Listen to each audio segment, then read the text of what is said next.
pregnancy. I know I am not the only one who thought her first pregnancy would be filled with cute overalls, afternoon naps in the breeze, and midnight cravings of chocolate chip ice cream and pickles. The kind of pregnancy where the girl looks glowing and her figure with her baby bump looks like she is the silhouette on a baby shower invite.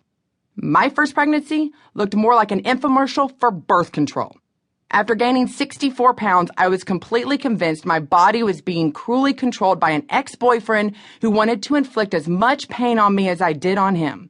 The only blissful moment was when I could finally soak in a tub at the end of a day. But alas, that too would be ruined when I later looked in the mirror at my pale, discolored, zit-covered skin and formerly blonde, now naturally mousy brown, frizzy hair, and wondered how God could ever put a woman through this transformation and call it a blessing. Writing this first book is exactly like being pregnant with my first child. Torture. But despite all of the pain, I look at this miracle known as my child, and I would go through all of the suffering again, because I know I produced a person who someday will make a difference in the world. Despite the stress and the lack of sleep this book has caused me over the past few months, the message within needs to be told. I have to speak out so that other conservative women will know they are not alone in their quest to save their family, their communities, and their country. Today's conservative woman does not get to be made from a cookie cutter, as we are all coming from different backgrounds, environments, situations, and viewpoints. Many of us today were blessed to be born with a voice and grow up in an environment that encouraged us to grow in opinion and expression.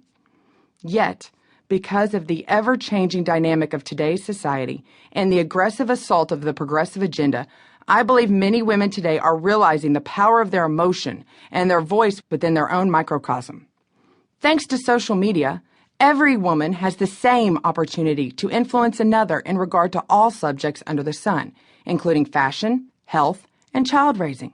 Therefore, we need to realize the strength we have as individual conservative women to make a difference, and when united, to tap into our collective unlimited potential to fight those on the left. Regardless of whether you have 100 or 1,000 followers on Twitter or enough friends on Facebook to fill an auditorium, those are potential voters, and they are going to either choose to vote alongside your values or vote to take them away. Lies from the left. There is no subject or area in our time that has been left alone by the left. Nothing is sacred to them. And to most people who fall left of the center line, regardless of what they call themselves, the ultimate goal is to take control from your hands and put it into the hands of those who agree with their point of view. This is not only a redistribution of wealth. Rather, this is a redistribution of life. From their point of view, they are the good and we conservatives are the bad. The weakest link in the conservative movement today, unfortunately, falls on the shoulders of the female. So many in our movement have decided to stay quiet for various reasons, or simply because we are overcommitted. But notice the superficial story told by the Democrats that conservative women are ignorant, Kool-Aid drinking fools who are unable to make our own decisions without the guidance of our fathers, husbands, or other male influencers. This type of twisted thinking couldn't be further from the truth, as today's conservative woman is not one who can be so easily defined and stereotyped. Yet, why is it that the left can so easily create a PR campaign that sells the false, slanderous narrative about today's conservative female? When I think of strong female leaders, the majority of the most obvious ones who come to mind are on our side. Those women on the left who have taken the spokesperson role are not as numerous, and yet the overall perception is that the majority of women today fall into this political persuasion.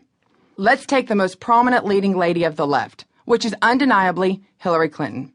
Ask any self-identifying Democrat, female or male, who the most prominent heroine is, and Hillary Clinton would be their quick response.